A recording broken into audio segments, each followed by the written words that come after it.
aerospace industry is exciting, as you know. Always, it has captured the fascination of people. Flying is one area which is quite old, actually. Mm, uh, at least the airline aviation industry has a history of 100 years. Other thing I like about the aviation aerospace industry is that they learn very well. They are excellent knowledge industry, actually. If there is one crash or one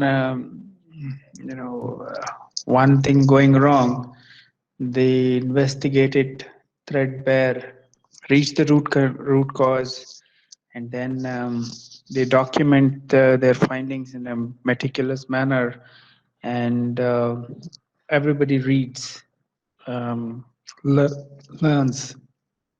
That is why crossing a road is more dangerous than flying, especially in Bangalore. So it's one of the safest modes of transport. Very interesting. And yeah, um, I had the privilege of working for Airbus in the UK. Sitting in the Bristol campus where they make wings. Airbus is a strange industry. Actually,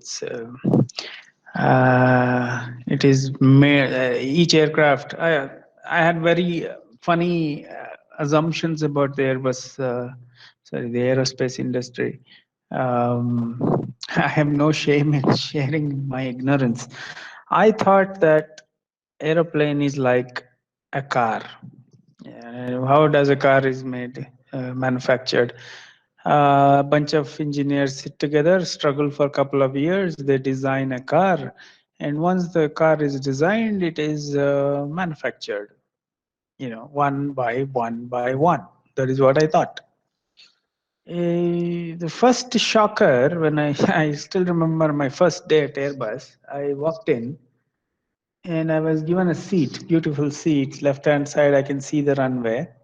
I parked my car below Concorde aeroplane. There was a Concorde aeroplane under as a live exhibit, and there was a car park. And right under it, very close to it, you can park. I parked and I went in. I was shocked to see two Boeing aeroplanes standing in the Airbus campus. Both of them were Boeing. I was wondering, where is Airbus aeroplane? I didn't see anything. I expected to see one or two Airbus aeroplanes. Instead, I saw a couple of Boeing, big Boeing flights visible through the window where we were sitting. Out of curiosity, I asked these people, "Hey, what is Boeing airplane doing in Airbus?" They said, "Oh, it is not ours. There is some other aerospace industry behind. We have shared our campus with them." Um, so I thought, okay, Airbus and Boeing are rivals, competitors. Still, there is a sharing of campus, and as days passed, I understood that it is not just the campus that is shared. It is a lot of knowledge is exchanged within this industry. Then then we had I was given a project portfolio of around 12 projects, and there were a lot of people in it, and I was looking at studying project by project, and I understood what is this landing gear design project. I thought, why a landing gear should be designed? Isn't it over, all the design? I thought, I had the same model of a car in my mind, that the design phase is over. Somebody has already designed the landing gear. Now it is just manufacturing. So what is this Infosys? I was representing Infosys at that time. So what is this Infosys engineers doing in a landing gear design project? These two couple of engineers were from our engineering services division. They were doing some this. So I went to that department. Another thing with Airbus is that it's a huge campus. There is an internal bus, so you have to wait for the bus. get in the bus and go to that another building. Uh, Everything is huge. So I walked, and when I met them, only then I realized that each aeroplane is a complex engineering product which is designed every time. If there is a new aeroplane, somebody orders an aeroplane, it is designed. Of course, there is a base design. You take that copy of the design and see what changes needs to be done. And I was wondering why we should change something. Then I understood that each aeroplane costs millions of dollars. Yeah, I knew that, but I did not know how many millions. This somebody from Saudi Arabia had ordered an aeroplane for himself, paying about 230 million US dollars. I don't know how many zeros are there in that number. And this guy wanted gold plating on some parts of the aeroplane, and he wanted six seats removed. The first two rows removed from the cabin, so which had resulted in the change in aerodynamics properties, and for to cater to all his requirements, the landing gear, the front cabin came down by about 10 centimeters, it seems, which affected the design of the landing gear. So here is a project. People are working redesigning the whole aircraft. So $230 million. That was an ordinary aeroplane. The double-decker A380 costed 330 million euros. I was wondering who purchases all these things. Then led to the discovery, another surprise, telling that either the government purchases aeroplanes or wealthy individuals who have unbelievably amassed, unbelievably rich, or it is the leasing companies. So there are people whose job is to purchase aeroplanes and lease it to the airlines. So all these Jet Airways, Indigo, all these fellows, they just lease an aeroplane for sum of $230,000 or $300,000 per year. So they paint the aircraft and they run it. So one aeroplane usually serves many airlines in its life cycle. So an average life of an aeroplane is 30 years. Um, so in that, if the airline doesn't pay the lease amount, this company gets the airplane back, paints it white, and gives it to someone else who paints their logo on it. So that is how. These are some of the good memories I have about Airbus, and thank you very much for inviting me to refresh those memories by talking about this additive manufacturing, which is exciting. Uh, the kind of materials an aeroplane uses, they use plastic, aluminum, titanium, even wood. There are some aspects are made of wood. So I was really surprised to note all those things. So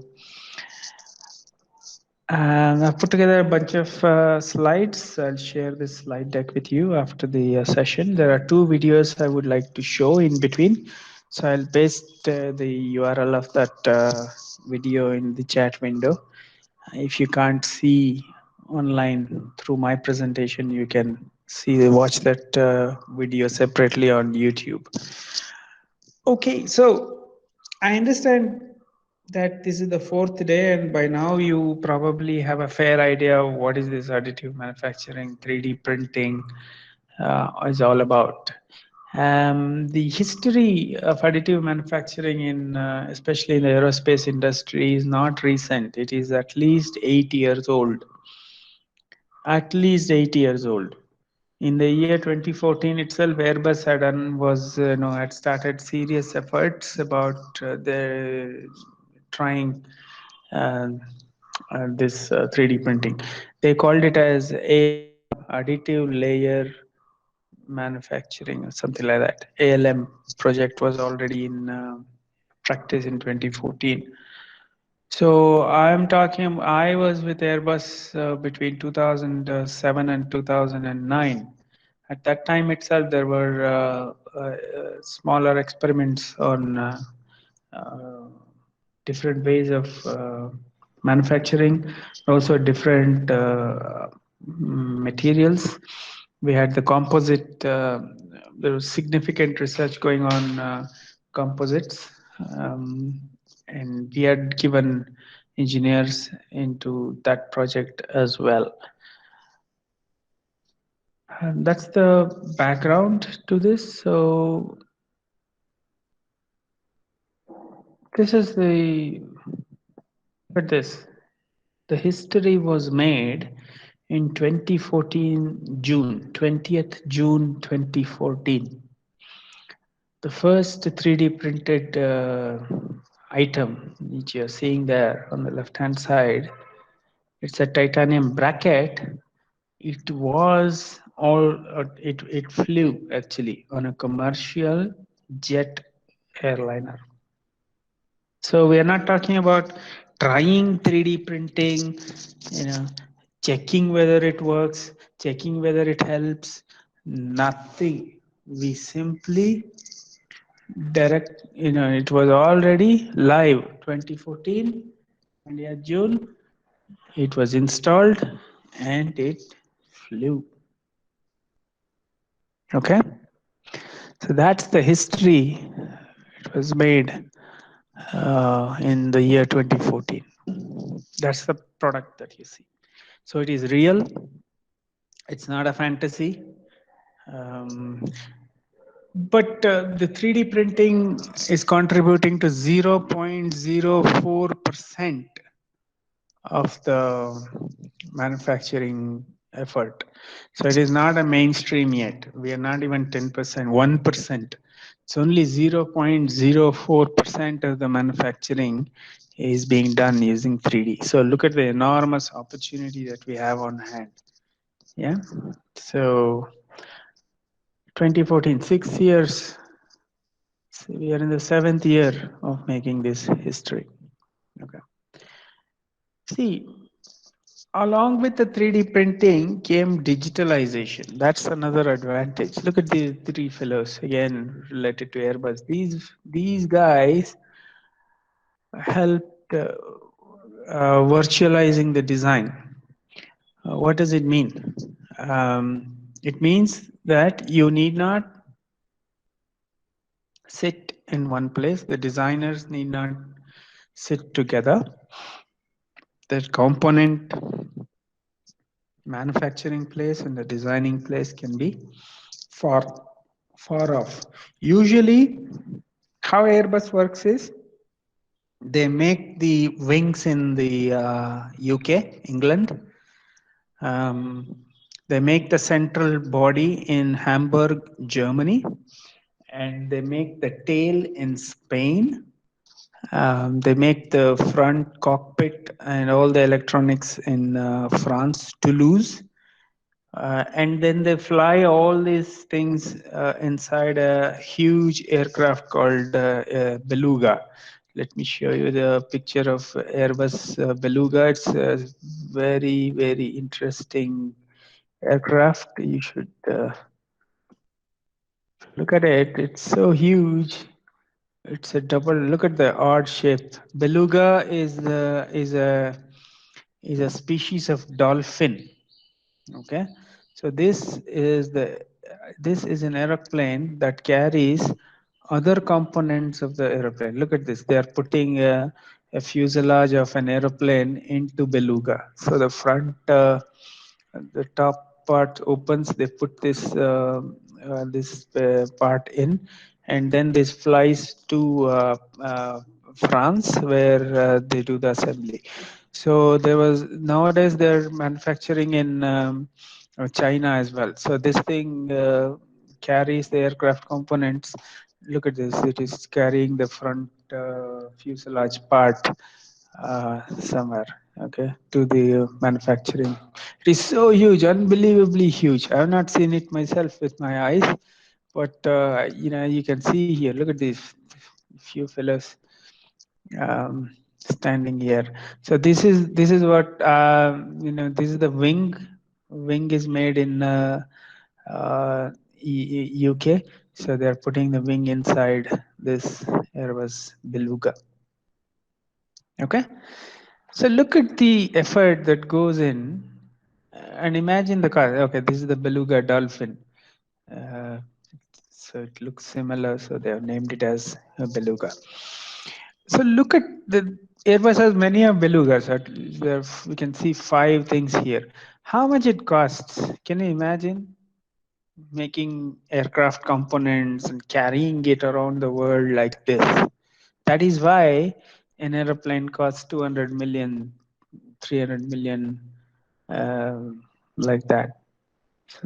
So how do you reduce these parts? So these guys um, started experiment looking at the process part of it, and Airbus had this practice of designing and manufacturing at the same place. So they introduced virtualization. That means the design takes place somewhere else and the manufacturing takes place somewhere else. And then with the 3D printing, advancements in 3D printing, they looked at whether which components can be done with the 3D printing technology. And these three fellows, they made the whole aircraft, the small pilotless small thingy. It really flies, it seems. So if you want, you can search for the video and you can find out. So these guys achieved what they proved is very significant. First of all, they proved that the entire aircraft can be 3D printed. Of course, size is still a problem, but the complex parts are also possible to manufacture. They proved that, and then they address the process issues associated with it. So they said that digitalization is a prerequisite for additive manufacturing. And digitalization drives additive manufacturing, and additive manufacturing drives digitalization. This created this drove creation of new types of software as well. So why do we need 3D printing? Well, it's common sense, but let's look at some of the formal explanations of why 3D printing. The whole aerospace industry is behind weight reduction. It's not just us fat cats trying to slim down. Yeah, many people, you watch them undergoing diets, crash diets, and all this, and trying to reduce their weight. It's not just us humans trying to reduce weight. It's a whole aerospace industry is behind this weight reduction. Weight is proportional to cost is proportional to weight. Thumb rule is if you want to send 1 kg into space, it costs about $20,000. There are statistics. If you want to lift 1 kg by 1 meter, this much you have to pay. ISRO is now a pioneer in putting satellites into space. They put hundreds of satellites into orbit at the same time. Until recently, ISRO had the record of putting 200 plus satellites in one go, I think. But SpaceX defeated ISRO. Um, Recently, SpaceX puts how many they took? 60 internet satellites at once. This is the second, but ISRO had the record, I think, the highest number of records satellites putting into the orbit. ISRO puts 100 internet satellites. You can see so many satellites. Puts 31, see 31 satellites, 28 satellites. Um, so how ISRO charges? ISRO charges by by kg by meter. Imagine if you are asked to pay 100 rupees per kg per meter, and if your satellite goes into the orbit about 128 or 300, the geostationary orbit is 36,000 kilometers away. So if you want a geostationary orbit, your satellite to sit in that, imagine the kind of money that you need to pay. Well, we are not talking about satellites. Even the aeroplanes suffer from the same issue. But it's not easy creating new materials which are light at the same time very strong is a big headache. So if this weight reduction helps the environment as well. So if you reduce the weight by 1 kilo over an aircraft's lifetime of about 30 years, you'll be saving 25 tons of carbon emission. So this is great for the industry given the number of aeroplanes that are in the sky at the same time every single day. Okay. On an average, 3D printed parts weigh half the original component. And raw material consumption. This is awesome. Up to 90% you can save on raw materials.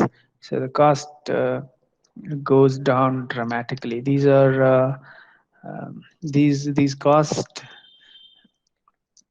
is a very funny thing actually. Wherever money is involved, I don't understand anything.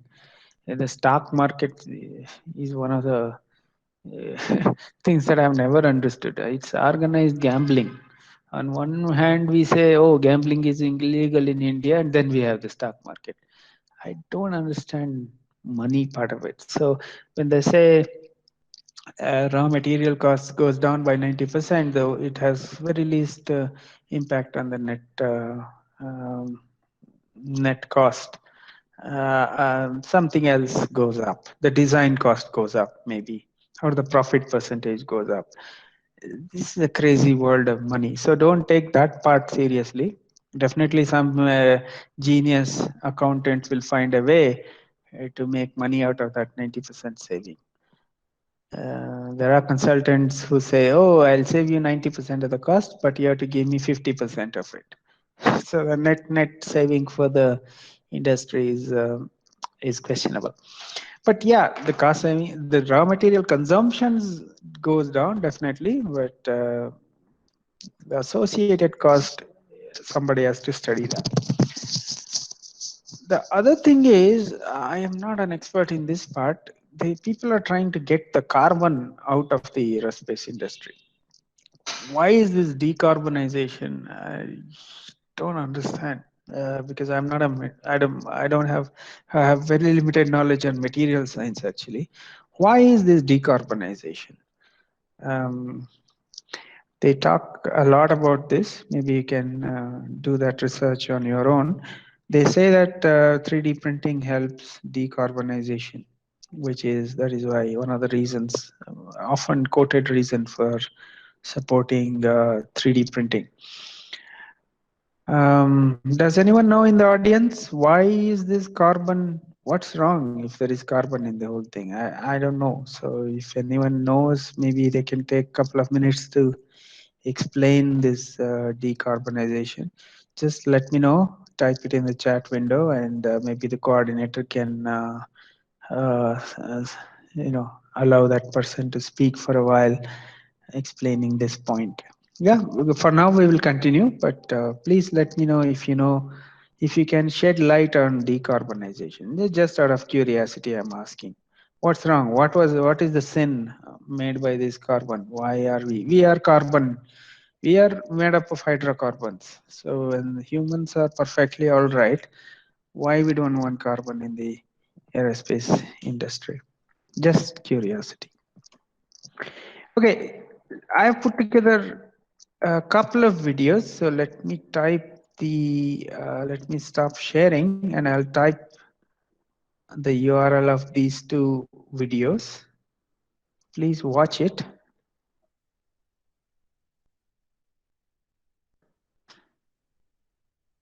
First one is a video from Airbus.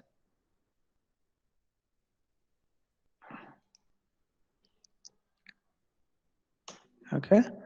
The second one is a video from Boeing. So Boeing has the world's largest 3D printing facility. So I will also invoke these videos on my presentation. If you can't see that properly, you can use the URLs and watch it. So it'll take couple, about 10 minutes or so. So I'll be on mute. Please watch this video.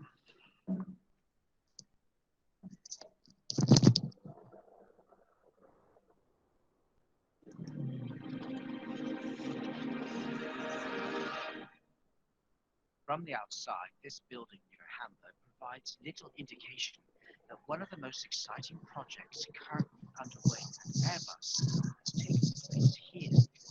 It's 3D printing, otherwise known as additive layer manufacturing.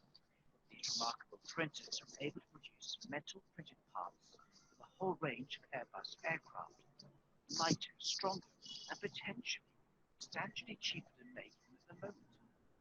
Peter Sandler from the Emerging Technologies and Concepts Department is overseeing a part of this amazing The volume is little low. Well, I have 32 years experience in Airbus, and I did 10 different jobs. But this one, I tell you, in my point of view, is the most amazing story which comes up. This will change our world. How does it work? 3D printing consists of producing a three-dimensional object from a digital file, like this one of a metal bracket that fits on an aircraft, while a 2D printer, like any standard photocopier, reproduces a text or image on paper, laying down a toner on the surface. 3D printing adds a vital new layer, height. Instead of ink toner, the 3D printers here use powder from different metals, including titanium, steel, and plastics. On the brand new A350 XWB are plastic covers that protect electric wires. Several hundred of these parts fit onto the A350, and thanks to 3D printing, it took 70% less time to make them, and the manufacturing cost plunges 80%. Whereas I would say the beginning of the start of the revolution in printing and aircraft industry. We're now being able to discover exactly where we can apply it, how we can apply it, and understanding the scope of the benefit it can bring to the aircraft. Costs aside, there are huge advantages with 3D printing. There's up to 95% less metal waste, which is great for the environment as all the metal needed to make parts is used, unlike traditional milling. The turnaround time to make parts can be as little as 24 hours, slashing needs for large stocks, which means far more agile factories and far more elaborate parts can be developed. Well, this is a very interesting part because normally this is a part of a fuel system. It's 2 pipes in one, and it's normally welded out of 10 parts. So in this case, with 3D printing, we have the chance to integrate the bracket of the pipe and 2 pipes in one and print it in one shot. So in this case, we have weight reduction. But of course, the most interesting thing is that we have a cost reduction down to 30%. Another great advantage is retrofitting. One airline with an A310 in service is already flying with a 3D printed part into this plastic safety belt holder. The supplier is no longer in business. Molds are lost and rebuilding them would have cost dollars, being time consuming. Instead, Airbus designed a new holder and simply 3D printed it. Well, of course, this is a plastic part. It's part of a seat, and it's a spare part. We did a project together with our spare part colleague, and this is a 30-year-old design, and the supplier is no longer available. The tools have been scrapped, and we have a need of something about 100 parts a year. So they have to decide to invest in new tools or to use 3D printing technology as an enabler to do it without any tooling or something like this. So we did a redesign in a week and printing in a week. So the redesign itself cost 2 hours. We checked the manual drawing, redesigned it, and then printed it. and put it on the desk 1 week later to the spare part box. For airlines, the advantages are substantial.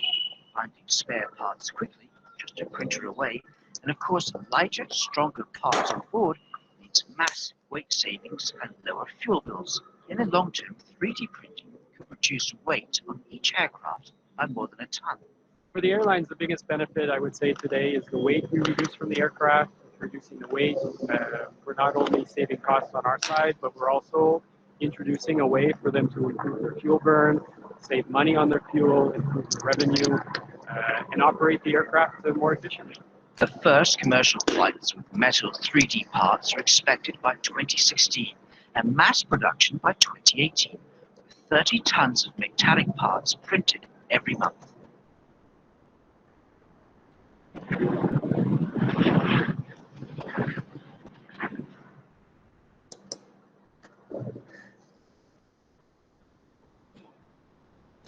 All right, that's the story of Airbus A350 extra wide body XWB that had a lot of carbon composite. It had a lot of composite particles. It is a lighter aircraft with amazing fuel efficiency. See, you must have noticed the kind of figures that they use: 95% reduction in wastage, metallic wastage, and turnaround time of 24 hours. To produce the component, 70% saving of time, 80% cost reduction, and a complex product that was made up of 10 other products is now made of is just one shot. It is printed. Amazing, right? And also the illustration of the case was interesting, where the supplier had gone out of business and you had to replace that component. So they redesigned the component in 2 hours and 3D printed within just 1 week. So these are amazing possibilities, and this is an old story. Yeah, this video is made in 2014, I think, 2014, 2015 time. So that's the Airbus transformation, one example. Now let's look at what Boeing did.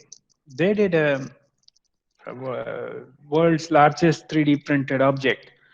It's a tool. They made a tool. For the record books, Boeing is proudly using the world's largest solid 3D printed object. It's a tool used in St. Louis in the production of Boeing's 777X, which the company says will be the largest and most efficient twin-engine jet in the world. The 777X passenger jet will have a wingspan so big the tips have to be folded up in airports. Composite parts of the 777X wings, such as the folding wingtips, are in production in Boeing's St. Louis. Video is not presenting in a presenting mode. Looking at a small portion of the folding wingtip. There's another. What is happening? The video is not playing. In presentation mode, it's not playing. Okay. You have to shift it. Just a minute. Okay. So let me present. Take it, and then go back. Go to presentation mode. Click. Now you should be able to see it. Are you able to see it? It's one for the record books. Yes. Boeing is Yes, using the world's largest solid 3D printed object. It's a tool used in St. Louis in the production of Boeing's 777X, which the company says will be the largest and most efficient twin-engine jet in the world. The 777X passenger jet will have a wingspan so big the tips have to be folded up so it can fit in airports. Composite parts of the 777X wings, such as the folding wingtips, are in production in Boeing's new St. Louis Composite Center of Excellence. We're just looking at a small portion of the folding wingtip. There's another 5 or 6 feet of this that go on the inboard portion of it that add to that folding wingtip. For commercial aircraft, it's all about making an aircraft that's efficient, you know, and does not burn a whole lot of fuel. How you typically do that is you give it a very long wingspan. You can't do that and get all of these aircraft in airports. So how you do that is You make a wing that's really long, and then you fold it up. The folding wingtip is getting global attention for another reason. Stealing the spotlight is the custom tool used to make this folding wingtip skin. Boeing's Mike Matlack is the wing trim and drill tool's project manager. It's the technology that I was developing. It was his idea to have the tool made using recent achievements in 3D printing, also known as additive manufacturing. We've used it in small tools and we're implementing it into production. However, we wanted to take the next leap. We wanted to go into large because we have a lot of large parts, obviously, at Boeing, and we wanted to see how far the technology can go. The machine that we were using down at Oak Ridge National Labs had a 20-foot bed and it was 10 foot wide. So we were looking for something that would fit that framework. So we went to the 777X team and we said, we need a demonstration part for this technology. They said, here you go, 777X folding wingtip skin.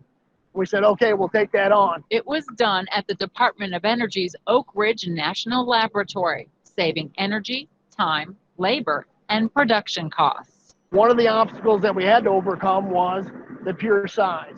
So when you're looking at laying down layers of material to build the additive component, there's a certain amount of time that you have to go back over the top of a previous layer to get the adhesion that you're looking for. Otherwise, you don't get the bond, and then you lose your mechanical properties, so you'll lose your build. Making the tool using traditional manufacturing methods would have taken about 3 months. Using 3D printing, it only took 30 hours. But even as it was printing, Matlack says they didn't really know if printing the tool would actually work. Nobody was positive. It was nobody knew going into this that we were going to have success. The 777X program was counting on us because they didn't have a tool planned for this particular part. So we had to have success. We found a way to make it work. And so they did. Weighing in at 1,650 pounds, measuring 17.5 feet long, 5.5 feet wide, and 1.5 feet tall, it is the largest solid 3D printed object in the world. Didn't go into this program thinking it was going to be the largest 3D printed object in the world. We went into it as a challenge to make a tool for the 777X program. It was actually one of the students at Oak Ridge National Labs that came up with the idea of submitting it to the Guinness Book of World Records. Oak Ridge National Labs took it upon themselves to go ahead and pursue it, and it actually all turned out to be a very positive thing. Not only is it proudly displayed, it's put to use in this trim and drill cell in St. Louis. That exact same tool would be used in this exact same configuration where it's set on the machine bed, and then we take the part, we suck it down to that tool and trim it. So you'd have the tool on the bottom, the skin would basically sit tool side down. There's vacuum force throughout that tool that draw the skin down to its three-dimensional shape. As it sucks it down, then it holds the part or fixtures the part, and then we can trim the periphery and drill all the holes in. And it's actually really exciting to work on the folding wingtip because no commercial aircraft actually has a folding wingtip. So this will be new in the aerospace business. So it was exciting to work on that particular skin and knowing its function. The 777X is scheduled to fly in 2019 and to enter service in 2020. For Innovations, I'm Kathleen Berger.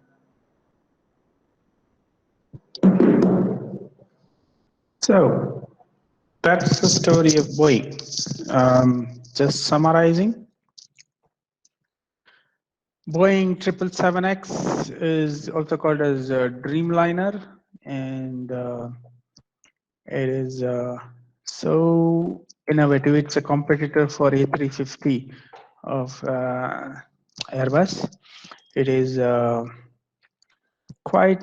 it has the largest wing, which is slightly oddly shaped. It's swept back wing. Swept back wing, it has a strange shape and a curvature, and the wing is so wide it did not fit in about 77 airports across the world, which is a great problem for the airline.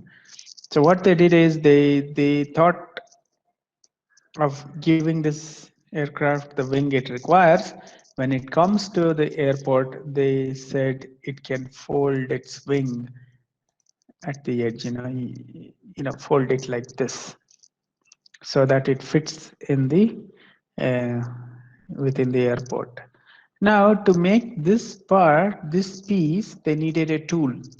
How this aerospace industry works sometimes is that they make these wooden, these kind of tool blocks onto which they put the metal skin, and they use the vacuum pressure to pull the metal skin as close as possible to the tool base.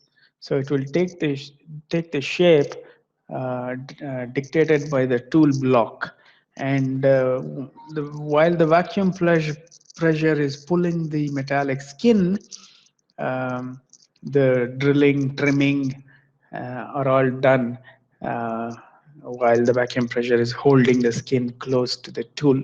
So you need these custom tools made in order to get the shape that you want.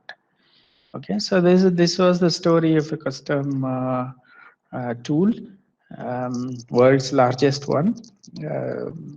So which was done in just 30 hours. So this is the Boeing story. So we saw two stories, one from Airbus and one from Boeing, and incredible achievements were made in the past. Now let's go a little bit deeper now. Why do you need additive manufacturing? Well, we saw that profitability. When you can get things printed within a few hours, within a few days, you don't need to stock things. You can print when you want, where you want. And the other thing is this introduces extreme agility into the whole process. Lead times are cut, the tooling, you don't need any other tools. Majority, you reduce the number of tool time, tool cost. You can have a lot of new designs. That's the major advantage. You need not join other components together. You can have a complex design and get it printed. There is a technique in innovation which usually I talk about. It's called as fail fast. Let me type that. It's the technique that I talk about is fail fast. What is this fail fast? Why should we fail fast? First of all, we should not fail, right?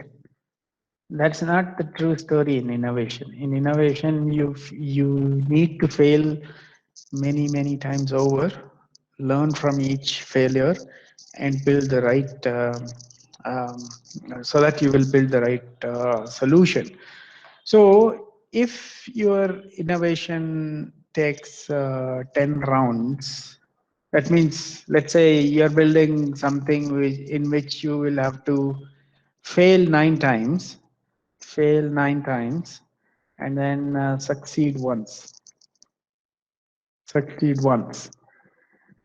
When this is your typical case, if you take 1 year, 2 years for each failure, you would waste 10 to 20 years in the failures itself, right? So when will you succeed?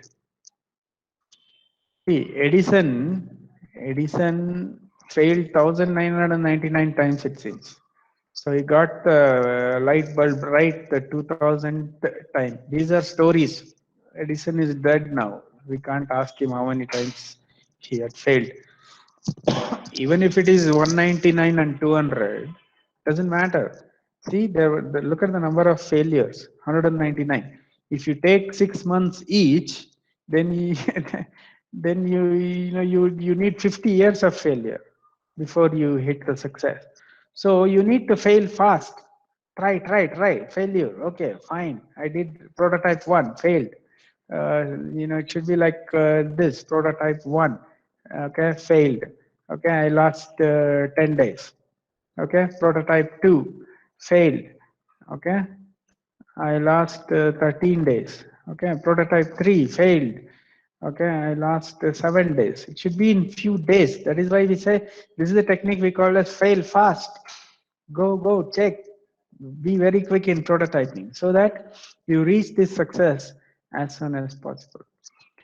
So 3D printing lets you do this. Let's say you need to build this crazy looking complex, I don't know what this is. It's some kind of a holder, I think.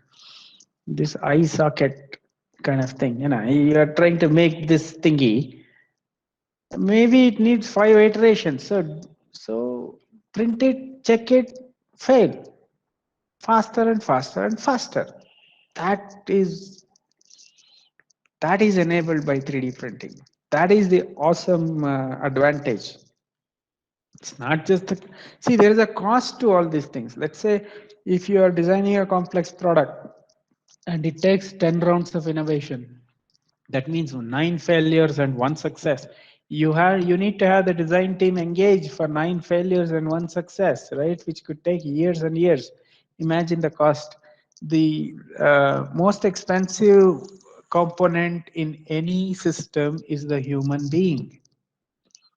If you have 1 employee, you will incur a lot of cost on that employee: salaries, development time, retirers, safety, health and safety, work environment.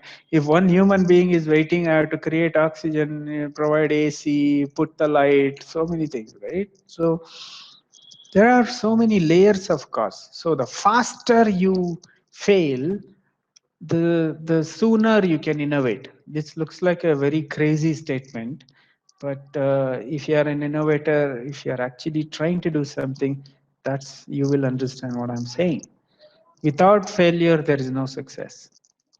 There is no history. Nothing has been done right the first time. If it is, then you should be careful. Okay. So if someone has failed 3-4 times, which means they have learned good lessons 3-4 times, so they have improved their product. So the agility part is the greatest contribution of 3D printing. Okay. Now, there are other factors like future proofing. If you have this kind of technology with you, with which you can try new bionic designs with new materials and change the supply chain. For example, this example was quoted right in the Airbus case study we saw. The supplier had gone out of business. What will you do in this case? They were able to redesign in 2 hours and print the product in just 1 week. So if you have access to these kind of technologies, you can survive in the market. What is bionic design? See, most of the things that we do is biomimicry. It's already out there in the nature. It's all solved. If you study this world of insects, amazing insects we have. There are insects that walk on water. Yeah. Look at one spider. How does it weave its web? It's a miracle, isn't it? And helicopter was invented by observing the dragonfly. The zip is designed by looking at the way the weed stick to the grass. And then there are new binding materials. The new straps, new materials are created by observing the foot of a lizard. How does it stick upside down to ceiling, defying gravity? So we already have a lot of solutions out there in the nature. All we are doing is biomimicry, copy it. So bionic designs. Um, I'm sure if you study the blood vessels within the human body, you can create new ways of plumbing. It's amazing. I don't understand how even that so tiny blood vessels. I don't know how it gets created and gets replaced also. So bionic design, ability to do bionic design, ability to create lightweight particles, ability to use less raw materials, ability to reorganize your supply chains, control costs. all of these gives you one advantage: safety. Your business, you are going to be alive in the business. Again, all these are enabled by innovation: faster and faster design times, quick prototyping, rapid prototyping. These are all, required to stay in business. Okay, so these are some of the business and non-technical reasons to be using additive manufacturing. Now, what is this? Okay, where do you get these materials? It's not a HP LaserJet printer to go to, uh, to call someone to come with a plastic bag containing the toner to put into the printer. Uh, but it is very similar. So, what type of materials are used in aerospace industry? Mm, Usually aluminum, titanium, and certain composites of the carbon and other alloys. These are popular. Now, most of the 3D printed objects use polymers, plastics, some kind of flame retardant plastics. Two types of materials I've explained here. Um, uh, they have strange names like PA2241FR. I don't know what is it. Why can't they give a nice name? And this Ultem, again, it's not even a word. So we should think of better names. Ultem 9085. It's a kind of a plastic. So it has awesome properties, good mechanical performance, strength to weight ratio, um, flows through, passes heat, flame, smoke, and it is certified by Airbus. So this is used for cabin interiors. And this one is um, on the right hand side, we have again another type of polymer. And in the video, we saw a powder, metallic powder, which is heated and deposited on on on the previous layer. So these materials need to cool rapidly. Every layer has to cool rapidly. Only after that, the next layer is deposited to achieve the required bonding and the required strength.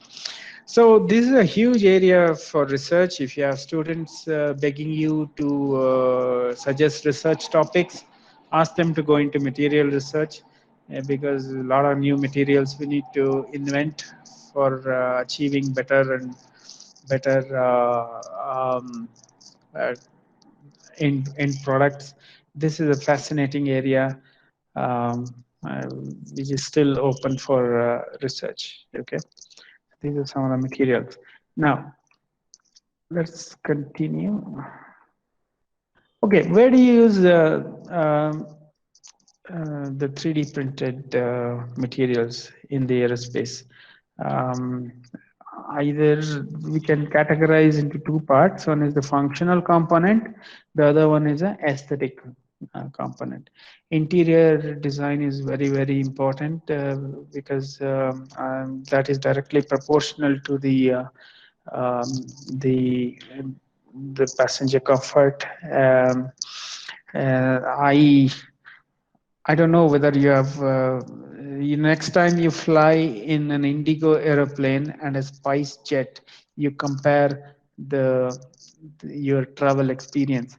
I think it was it Spice Jet or something. Yeah, it had dark seats. Every seat was dark gray, nearly black, and I flew from Bangalore to Chandigarh.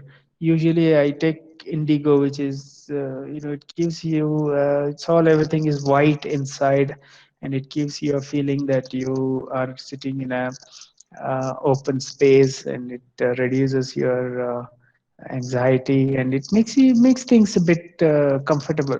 But if you fill it in with the darker shades and all these crazy looking ads and uh,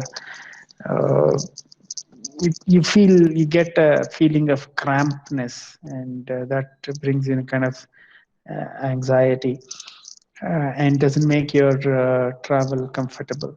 Okay, so the interior aesthetics is a huge, it's a big area. A lot of research is being done into it, and aesthetics are continually improved. The main goal here is to make passengers feel that they are not sitting in a tube. They're sitting in a open environment. It's not cramped. Okay, so lighter materials, better lighting, use of natural lighting, pleasant smell. There's so many things that they look into while designing the cabin interiors. Of course, the functional components, we saw the example. So the main category, the applications goes into two types. Now let's look at some of these case studies. Here is plastic parts for Airbus A350 extra wide body aircraft. So this is on the left hand side you see is the raw material, and on the right hand side is the finished product.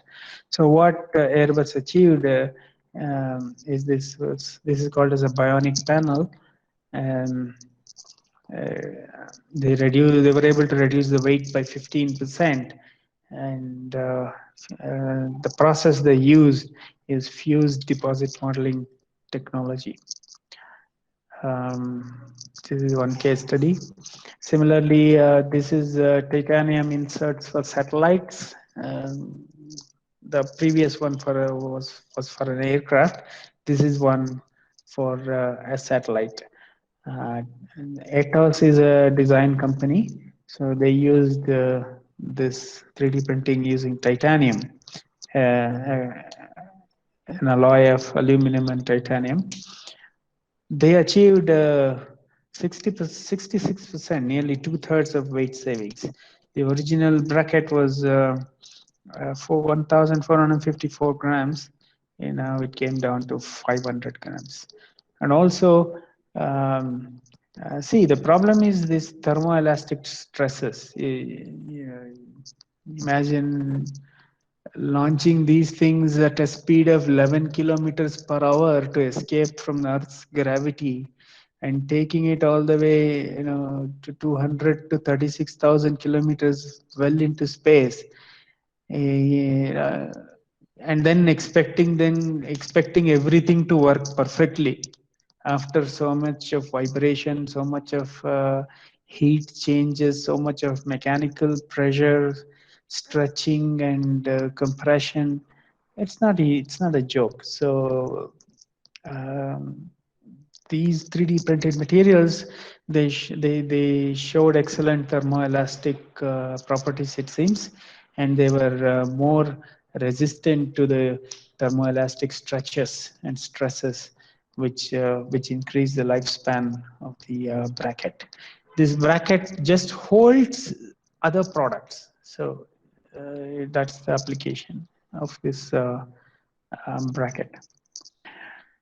While, see, innovation need not result in a product all the time.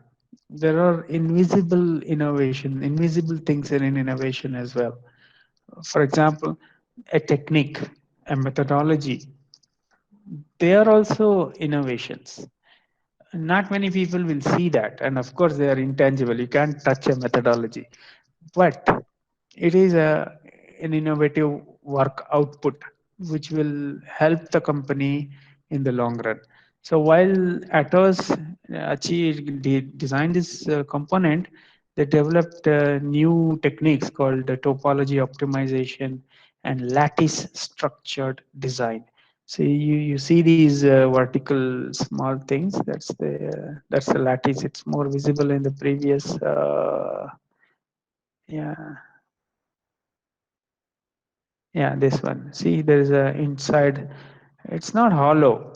It's a lattice, and printing these lattices were made super efficient, which made possible creation of a lot of new materials. Okay. So that's the Atos story. So they achieved not only an innovative product which weighed less, but also they created new methodologies for the 3D printing industry. And in the case of there's in another case, the people printed the jet engine turbine blades. Usually they are very hard, made up of titanium, and this time the innovation was a software. So they were supposed to automate, control, and trace aerospace parts. That was the challenge. Okay, why it is a challenge? First of all, in an aeroplane, there are about 1,000,000 moving parts. People say this, but it's very, very, very, very hard to imagine. 1,000,000 is 10 crores. Is it? Yeah, no, sorry, 10 lakh. 10 lakh or 10 crore? 10 lakh, I think. Yeah. 10 lakh moving parts. Can you imagine in an aircraft? First of all, if you are in the business of building an aeroplane, you need to track all these products. Okay. At Airbus, we had a project of component tracking. I was wondering what is so great about. I thought it should be easy. Every product, give it a unique number, like they do in supermarkets, right? Everything is barcoded, came, scanned, and then your bill is ready. That's not the case in aerospace product. We found cases wherein one product has up to 14 unique identities. This is a crazy exercise. Airbus gave it one barcode, its supplier gave it another barcode. Okay, and the manufacturer used some other identification inside his system and he printed it on the label. So if you pick up a product, it is possible to see 3 unique barcodes on it. Okay, so which one you will enter in your system? Some people entered the first barcode, some people entered the second barcode for some products, and some people entered the third barcode for some products. Imagine this and multiply this by 4, because in Airbus, there are 4 nations involved and 6 nations if you count India and China. And there are so many suppliers across the globe. Multiply all this. This product structure is a mess in this aerospace industry. Okay, because this has come over a long period of time. Remember, aerospace has 100 years of history, and computers were not there for the initial 60 years. So they had used all the manual methods. There was no structure to labeling all these components. Things evolved over time. The old got mixed with new. So component tracing, part tracking is a challenge in the aerospace industry. It's not easy. Okay. So they came up with a nice product management system, and they streamlined things. So many things happened. Okay, it does a few other things also. It's not just product tracking. Okay, this is for Dornier. Dornier is another company which makes smaller aircrafts, as you can see in this picture. They also created unique products like this using 3D printing. Okay, these are plastic again. These are plastic parts.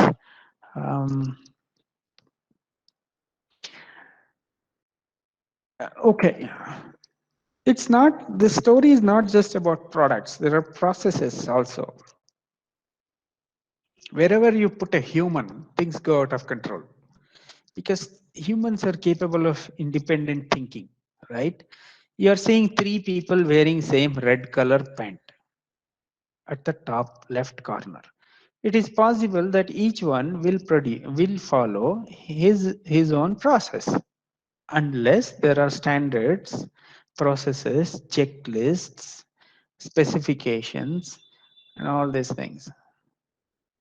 Okay. Even though you have these kind, there are two standards which are popular: Airbus AIPI and EN 9001. So all these components are checked against these standards. It's a meticulous, painstaking job. You can see this lady looking at a component through a huge magnifying glass. Then there are tools used to test, measure, record. I assume the top left picture on top, that shows they are the 3D printers, maybe.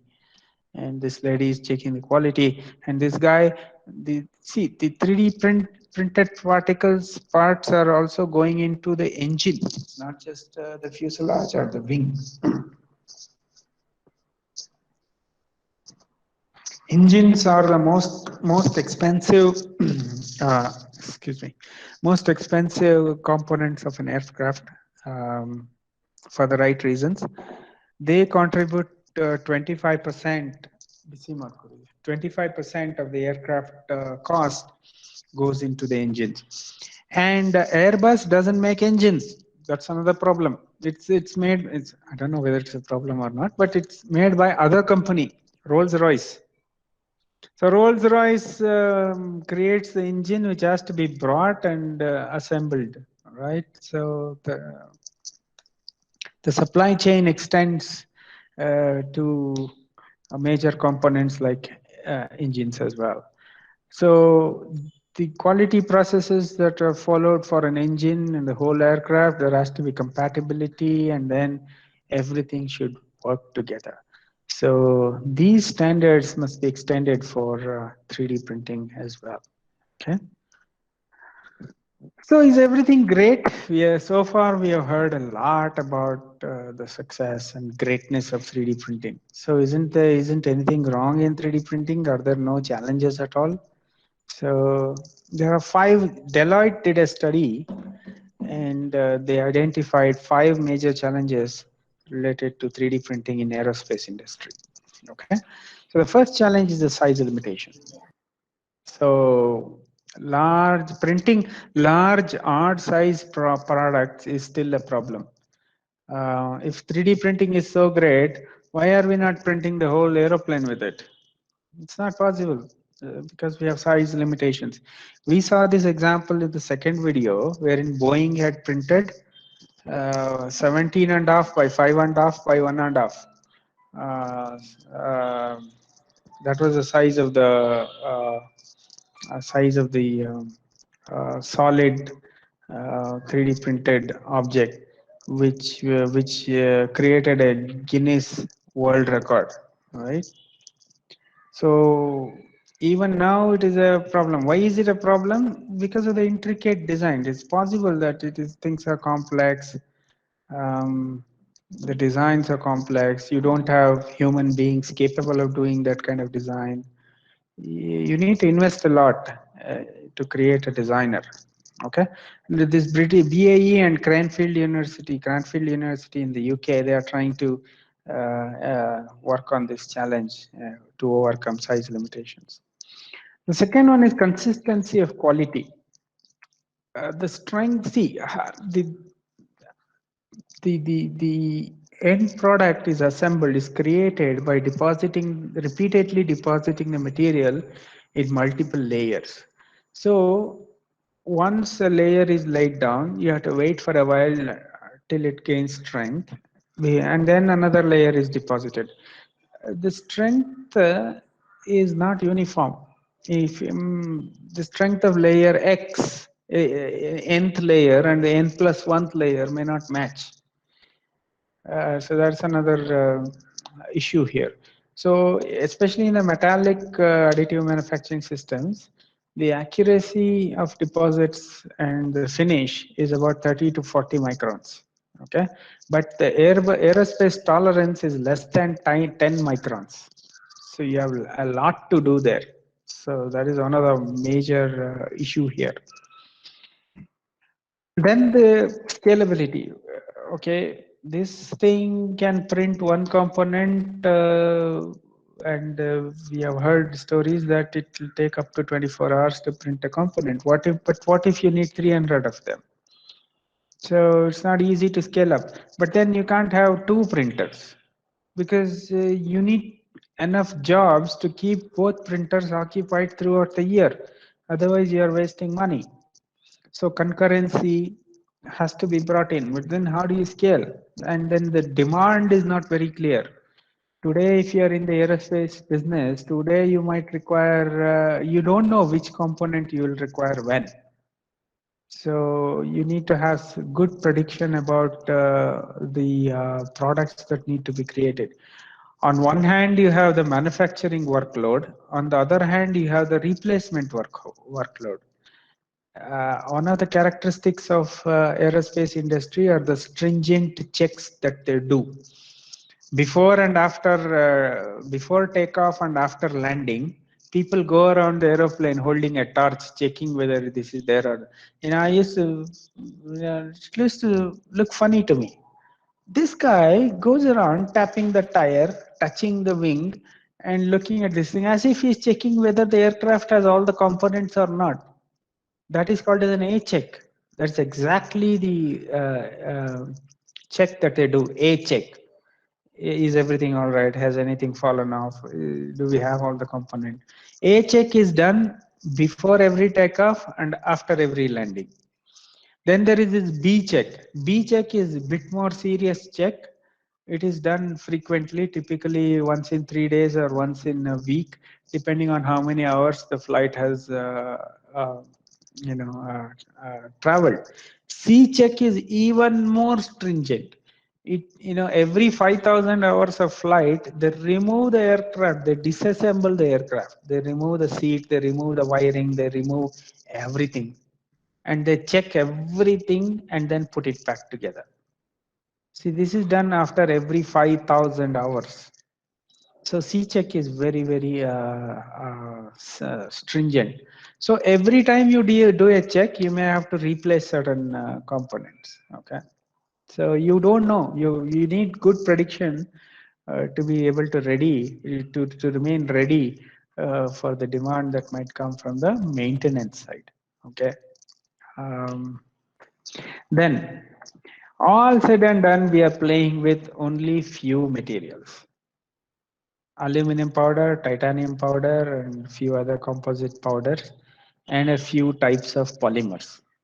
You need to extend this range. You need to create new materials having similar properties. So there's a lot to be done, and the cost is also not. It's not cheap. Imagine you saw that powder, right? It was like a rice flour or ragi flour.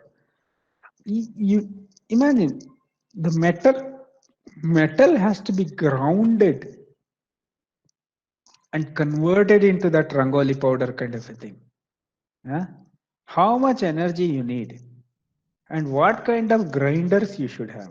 We are talking about titanium. Aluminum is easy, you can crush it, and you can take an aluminum cab, step on it, and it will crush. But titanium is quite tough.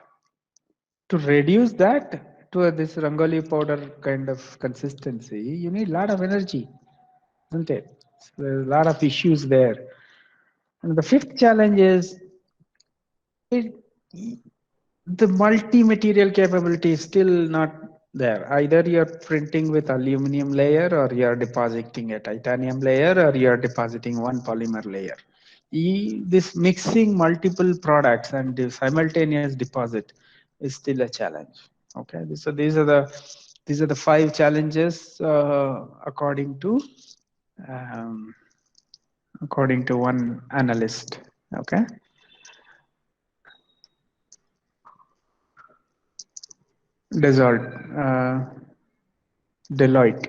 Deloitte came up with this. So it depends on whom you ask. The challenges vary. All right, so that is what I wanted to present to you today. As usual, this is a huge area, and so this is what I know about additive manufacturing. So I thought of introducing what I know to you, and we still have 8 minutes. If there are any questions, I'll take it up.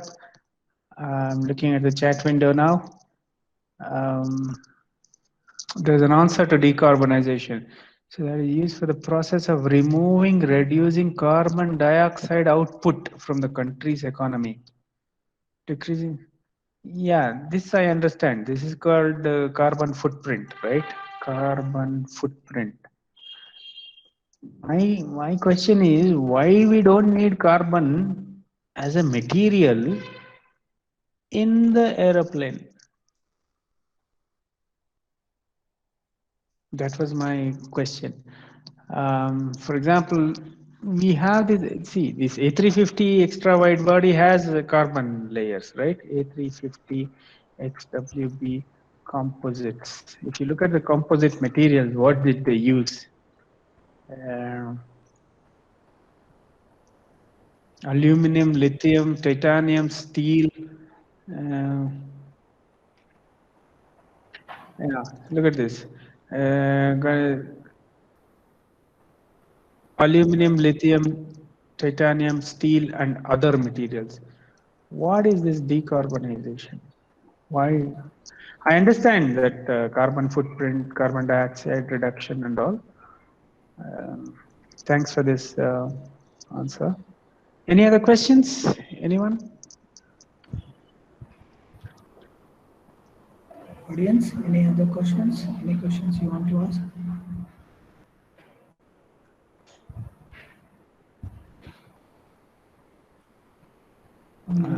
Sir, it's Naveen here.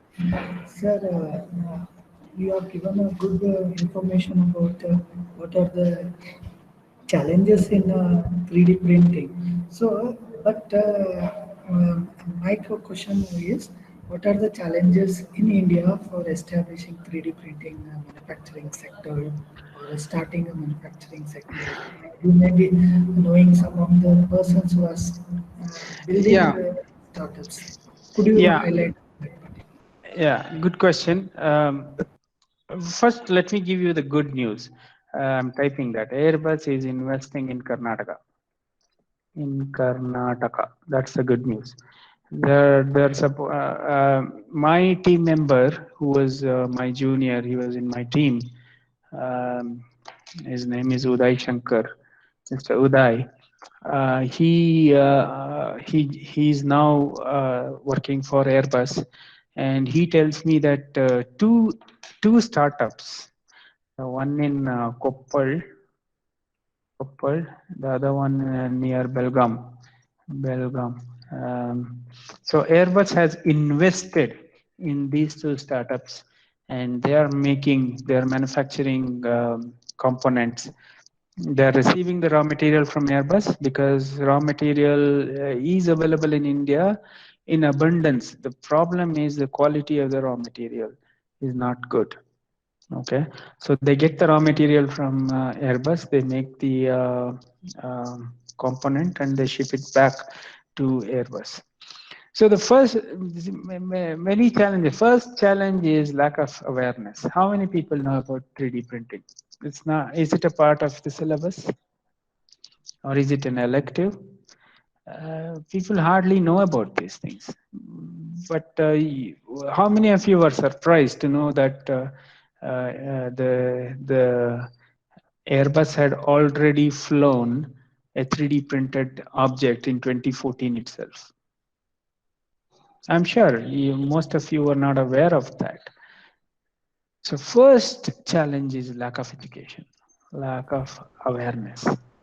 The only solution to this is education. And people should change, and people see, I'm a software engineer. What I have got to do with additive manufacturing? First time when Naveen sir called me in December, he said, sir, you need to speak in another FTP. This is on additive manufacturing. My question was, what do I know about additive manufacturing? Right? So then you connect the dots. When you connect the dots with curiosity, you can see that you are not far away from that topic. Okay, so I must thank Naveen sir for all re-establishing these old memories and connections. So one is the awareness part. The second one is lack of spirit of entrepreneurship. People don't. Everybody wants safe jobs. No question should be asked. Work should be as minimum as possible, and nobody should be nobody's work should be evaluated. You give one feedback, and that person will resign, or he will hate you forever. Okay, so the culture has to change. So the culture of failure, okay, that we have to inculcate.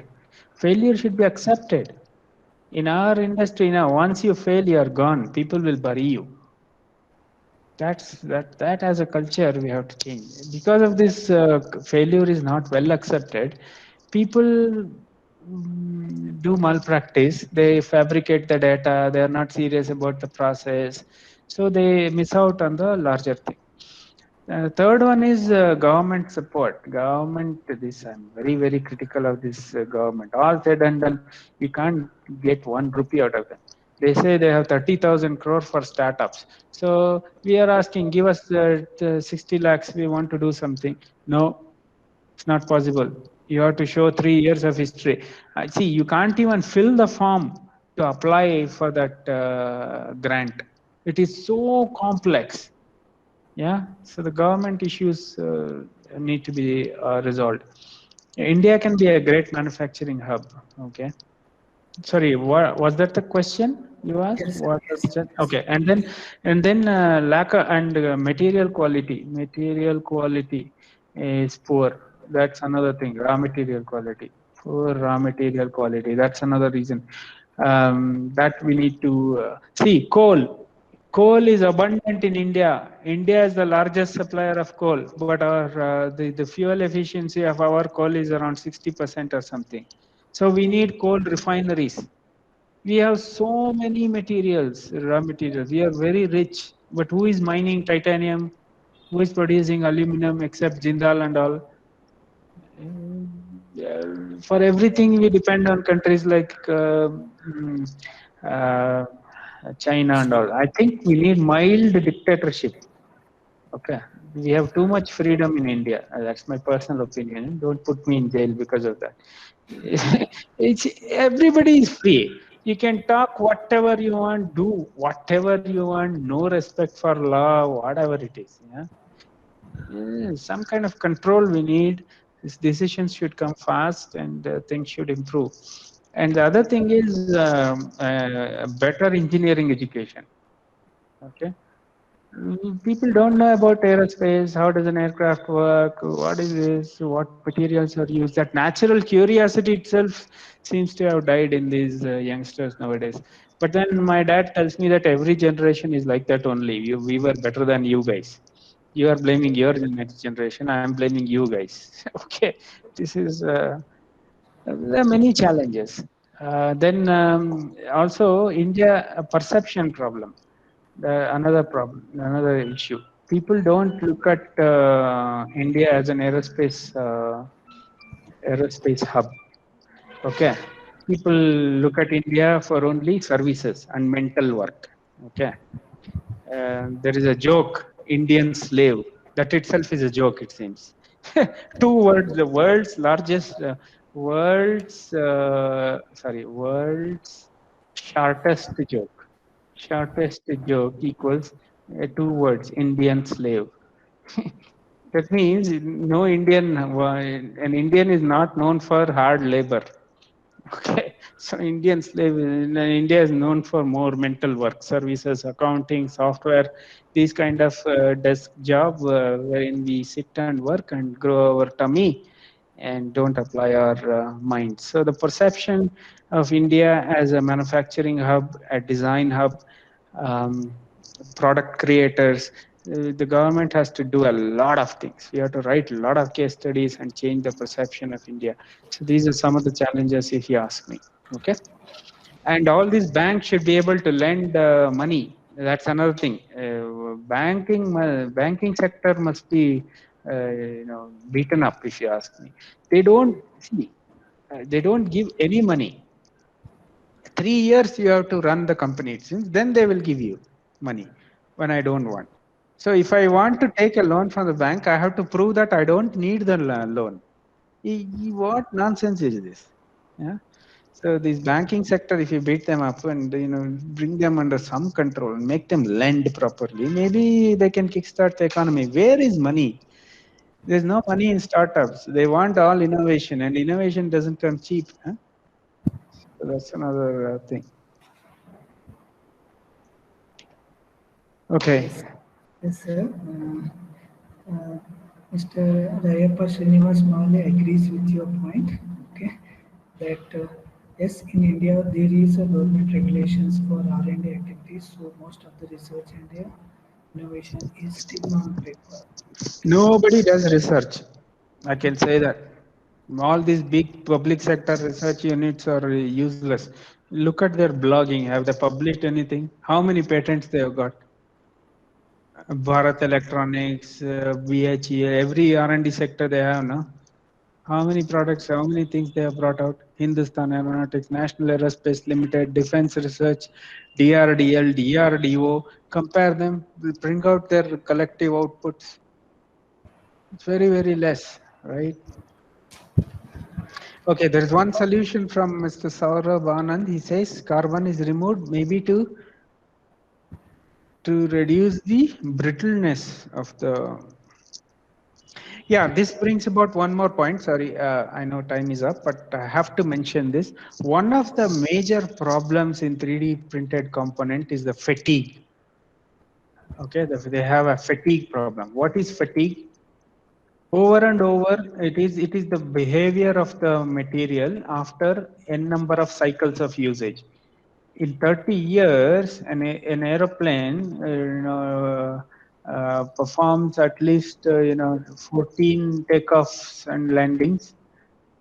Takeoff 28. That is 28 times it takes off and lands per day into 365 days into 90% utilization. So all these systems are tested so many times. So every time it undergoes a cycle of usage, its property keeps on reducing. So there is a major fatigue problem in the in these 3D printed materials. This is because of the deposition layers. So every layer acts like a source of fatigue and a source of crack. The probability of crack increases with the number of layers. This is also another limitation that people talk about. All right. Any other question?